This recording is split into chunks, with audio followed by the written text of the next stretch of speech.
Good evening, and you're welcome to Businesses and Enterprise. My name is Colm. No, you haven't got the wrong programme. It's not Pat Kenny's Late Late Show. There are a lot of teddy bears around here, for the simple reason that tonight's guest on Business and Enterprise is Anka Morganwood, who owns Bare Essentials in Cavan, and she's going to talk to us a little bit about herself, about her business and her products, which are these bears that are around us. So Anka, you're very welcome to the programme. Thanks very much, Colm. I thought before we start talking, if you're going to hold a bear, I'm going to hold a bear. That's just, hello, Rihanna. Right, bear holding contest. Right, before we start talking about the business and indeed the bears, you might tell us a little about yourself, how somebody from Germany came over here. Okay. Yeah, I came over in 1984 and, well, actually I came over a year before and visited friends in Ireland. And my husband and I really loved the countryside in Ireland and the wilderness and the nature and everything. And originally we were going to immigrate to Canada, but it didn't work out for us. So Ireland was the next best thing, and we ended up in '84 moving over from Germany. I'd say Cavan and Ireland in 1984 was a completely different place than it is now. And considering Germany was such a cultural and economically strong country, it must have been a bit of a shock for you.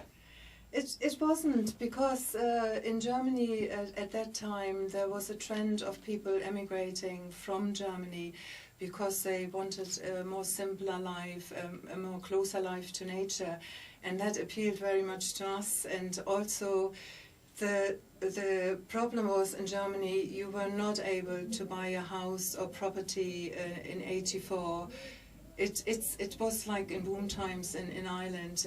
You couldn't afford it unless you commit yourself to work 30, 40 years until your retirement before you have paid off for your house and everything. So Ireland was very much appealing to us, and especially rural Ireland, even though we came from Hamburg, from a big city. But yeah, it appealed to us, and that's where we came and where we stayed. So you moved lock, stock and barrel over. Where in Cavan did you move to? We are actually in Bourne, County Cavan, so West Cavan. West Cavan. So yeah. you stayed in the one location since you came here. Yeah. And did you have children when they came over? No, no. We didn't. We bought an old house, an old cottage, which was built in the 1900s. And changed the house to a two-story house, and over the years built on to it. Like every year, something new was built. So you came over to Ireland looking for the simpler life, found an ideal home in a nice rural setting, but then economic reality sets in. What did you do to pay the bills for the first couple of years? It started to be tough when the money ran out. So I started a play school at that time in Bourne. My background is social work and kindergarten teaching, and I have worked with families and young people and small children, and also with special needs children before in Germany. So the most natural thing was to me to start something in that direction. I also taught German at the local secondary school. And Nico worked in many different places as well locally. He drove for a long time the local shop van, which is not there anymore, but which was a lovely tradition actually in West Cavan. And you got to know all the neighbours, and especially a lot of the older neighbours, who a lot of them are not there anymore. And so that was literally a van, like a mobile shop, and it went door to door. Yeah. So I mean, Fantastic. we got a lot of contact, like with local people, and that's something we wanted at that time, which was lovely, and to be part of the local community as well. And then we started another business together, my husband and I. We started a beekeeping business. So we had, at some stage, we had about 24 beehives. And we supplied local shops and later on local health food shops. So that was a lovely adventure as well. So like most successful people, you didn't just come on an idea and went bang. You tried, some didn't work out, some did work, and you moved on from it. So you eventually came up with the idea of Bare Essentials. Now, where did that come from? Right. Bare Essentials came actually from a business idea. I was involved a lot in arts and crafts in Germany together in connection with my social work.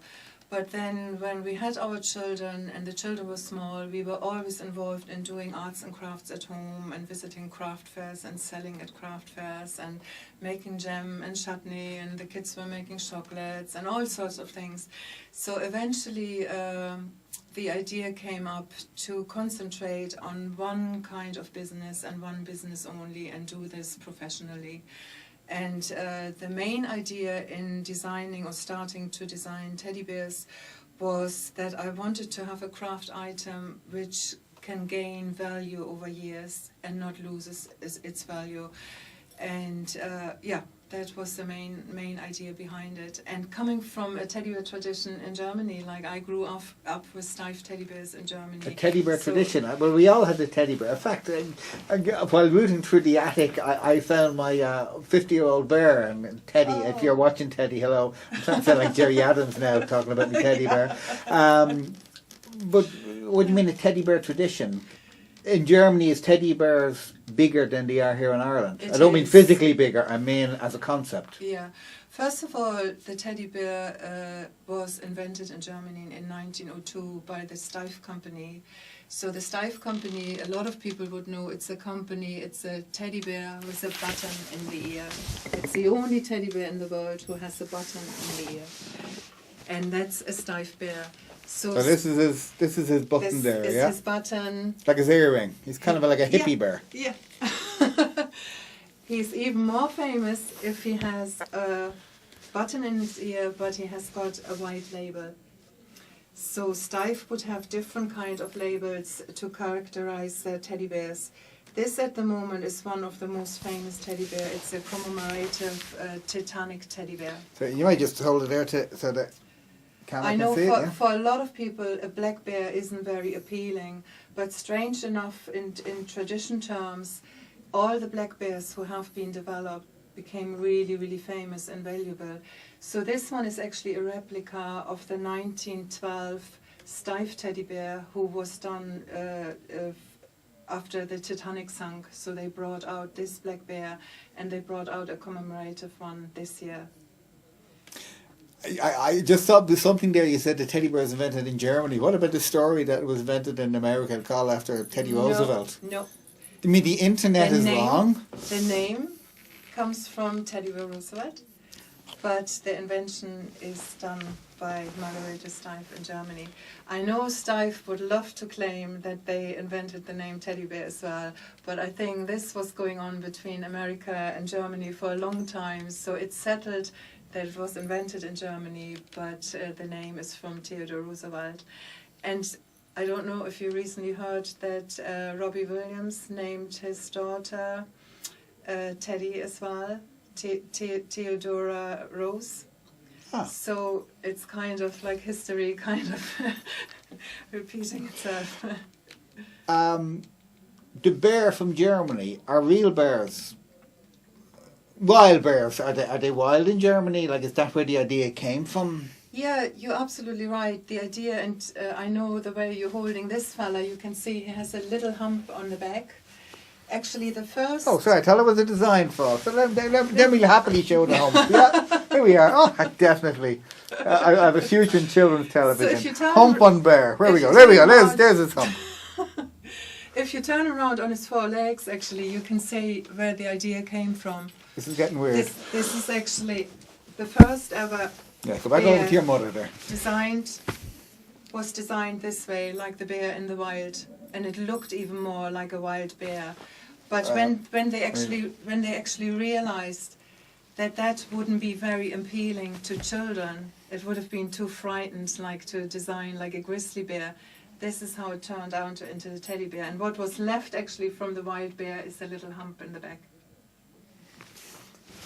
So, it's the hump, because we did that before. It definitely sounds more like a cow than a bear. Then I just realised, I don't know what a bear sounds like. The only bear I knew on the telly was Grizzly Adams, and I think he spoke, or he was a talking bear or something. But or even Yogi Bear, yeah. But so it's after a traditional German animal. So they could have picked. Not a German animal, like the nephew of Margarete Steiff, who did the first drawings.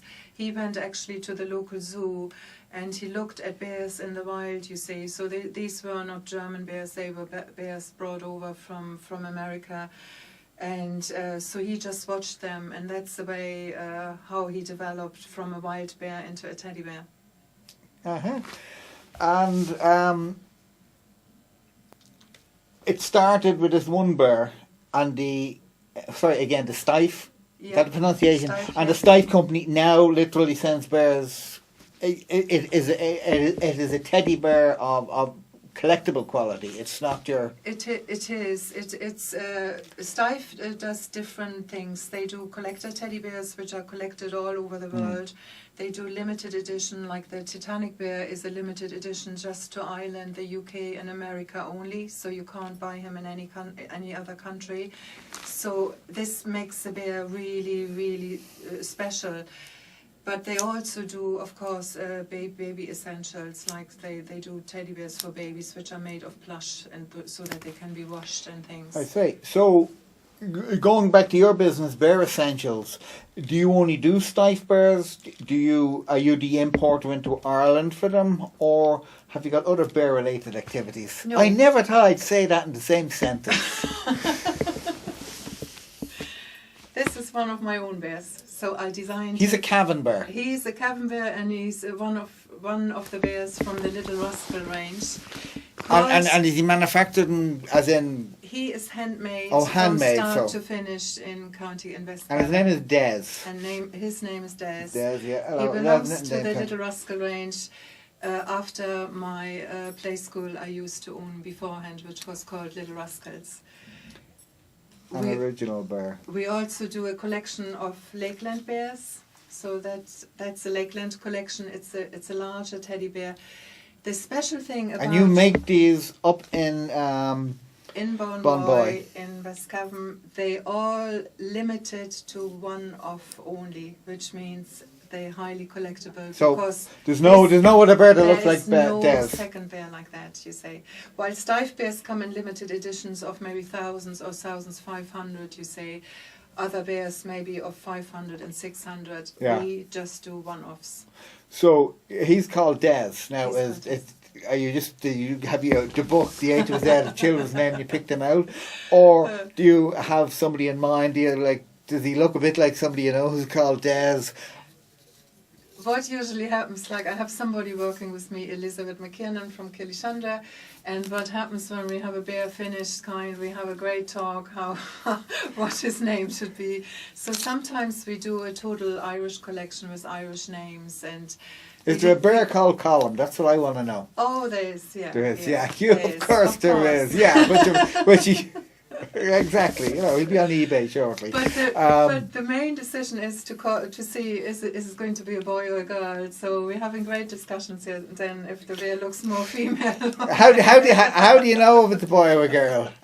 We just go by our feelings. Just go by your feelings. Okay, we're definitely. Of course, yeah, it's blue hat, so it must be a boy. But there you go. And this is obviously a girl because she's in a pink dress. Well, she's in a dress anyway. Or else she's a cross-dressing bear, one or the other. So each bear you make by hand. Yeah. And yeah. Des From here. Start to finish. How long did that take you to make him? Any of the collector teddy bears take between 6 to 10 hours, depending on And size. how much would Des cost? Des is costing €79. €79. Now, apart from the fact that he's an expensive looking bear, but when you actually break it down into if it cost you, or if it took you between 6 and 10 hours to manufacture it, Yeah.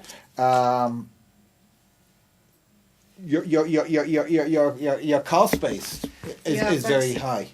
Talking about that bear taking 6 hours to do, the way we work actually, you don't spend the total 6 hours on that one bear. Like we would do maybe a whole week, we would just do teddy bear heads, you say, so that we can cut down the cost enormously. We would do maybe 20 heads during the week, and the next week we just do bodies, teddy bear bodies. So it's a small little production line. It's a very small production line, and this would be the more reasonable range. You'll be talking about larger bears, maybe this size, 179, you say. So I mean, So how did Des actually get put together? I know he's put together by hand, but we'll say his head now. Yeah, the whole bear is put together, and this is actually part of Bear Essentials as well. We train people how to make collector teddy bears. So as a tourist or as a group, as a school tour, you can come to us and you can make your own teddy bear. We do also a lot of people who expecting their first baby, husband and wives, they come and make their first teddy bear for the baby themselves.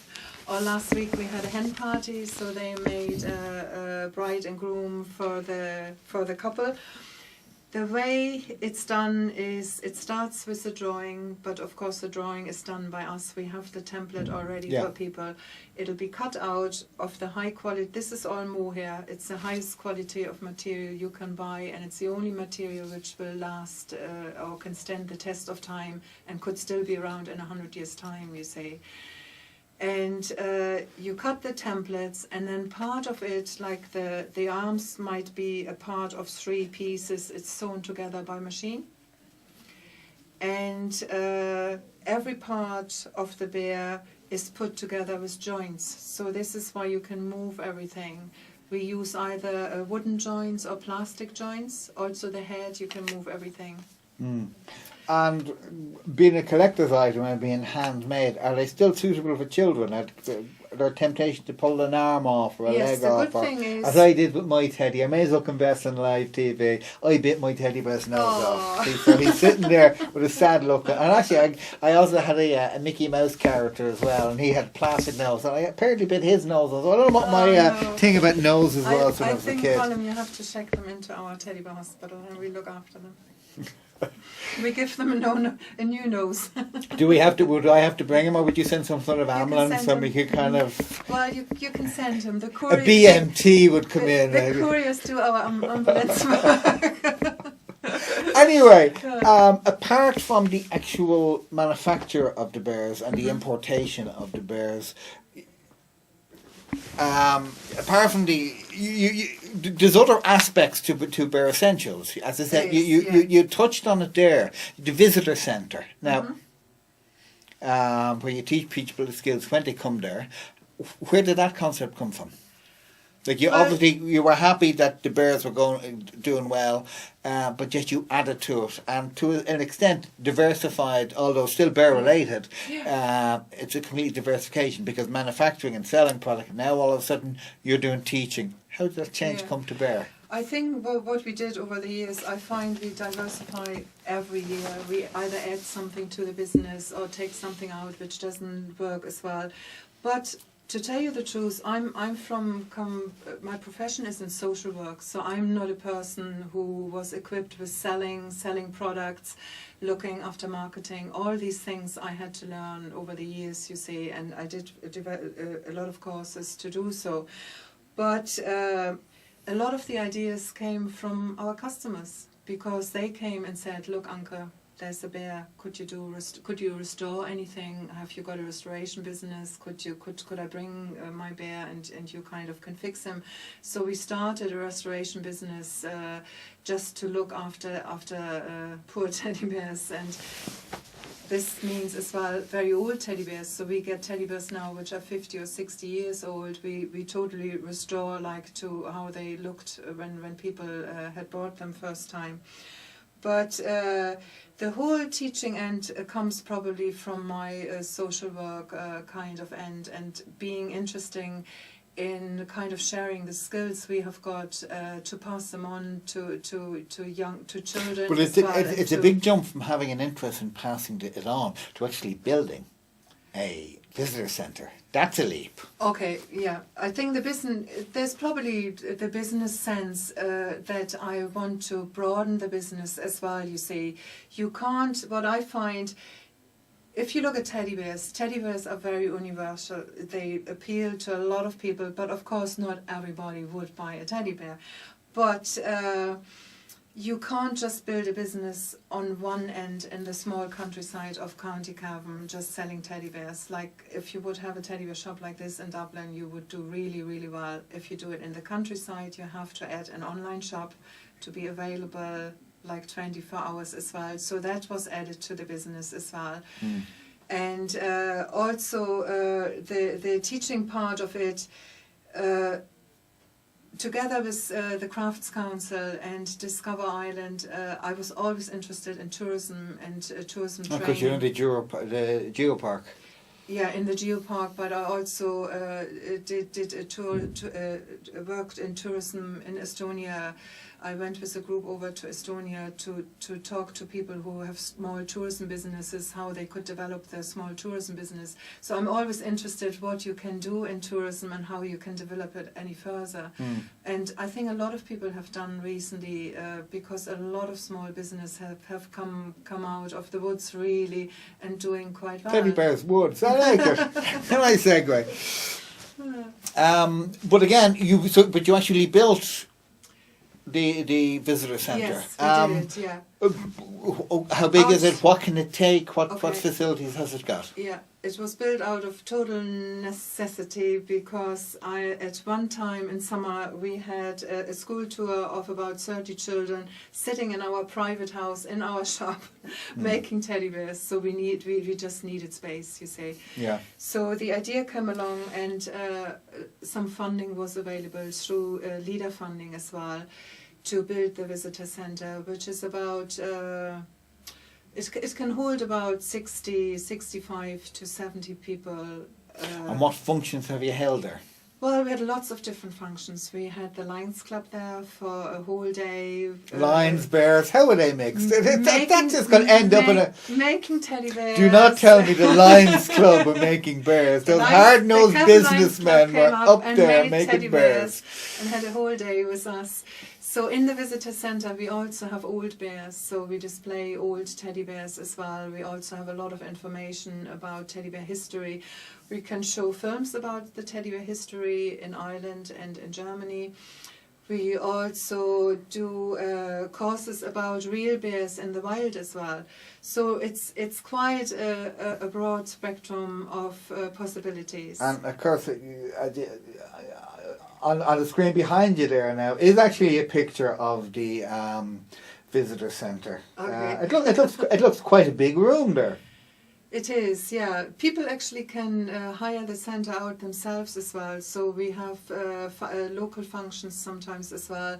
We also have small launches in the visitor centre, and we also have other groups who come up and do training in the centre as well. Now, the web has been a big part of the development of your business. You sell a lot on the web?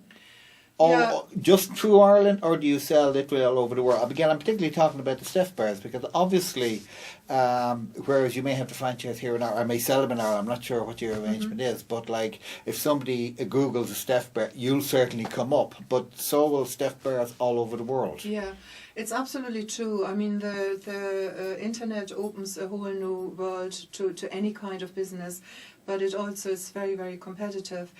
We sell not just the Steph Bears, we also sell Charlie Bears. And Charlie Bears is the new crave in teddy bears and in collector teddy bears. And that's very, very competitive because we buy these bears through Sterling, from England. Nobody can see poor old Charlie there. Who am I up there now? That's one of the Charlie Bears. Also, this one is one of the Charlie Bears as well. They're highly collectible. They look different.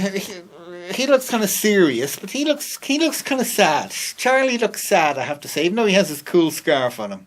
I think he has some a sad of them face. are supposed to look sad that you go and say, look, I take him home with me.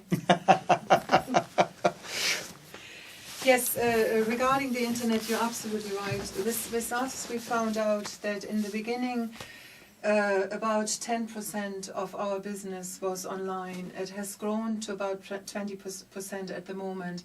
And the idea came along this year we are 13 years in business this year. We started in 2000 to relaunch the business, and it means I'm also going to develop a new website this year. During the FLA last year, didn't you have a special Cavan bear? We did, yeah. We designed a couple of special Kevin bears as well. That's part of our business as well. Any teddy bear you see online, you can customize with us. So we have about between like. So we might end up with a Kevin TV bear. You could have a Kevin TV bear, or you could have a Kevin scarf bear. You could have a musical bear which has music inside. So we would personalize any teddy bear for people as well. So people want to contact you. How do they do it? Okay, our website is www.bearessentials.ie. We're also on Facebook and on Twitter and on LinkedIn. And you can phone us on 087 76 105 37. And the website have details of all bears that you do. Of everything, of our school tours, of our groups and everything, yes. On everything that you do. So that's it for tonight's programme. I hope you enjoyed it. I have a new co-presenter here, Charlie. So it's good night from me, good night from Charlie, good night from Anka, good night from the rest of the gang who are very quiet there. So I hope you enjoyed our rather unusual programme, rather unusual products. But that's what business is. It's a different product. It may not be a product that would suit you. Here's a little fella, he wants to get involved as well. Everyone's, he flashes. Oh yes, very good. Flashing bear, just what we need. But if you have an unusual product, like our bear friends here, then you contact us here on Business and Enterprise. Like Anka, we're also on the internet. So that's it for tonight's programme. I've been Colm Colgan. My guest was Anka Morganwood of Bear Essentials. Talk to you next week. Goodbye.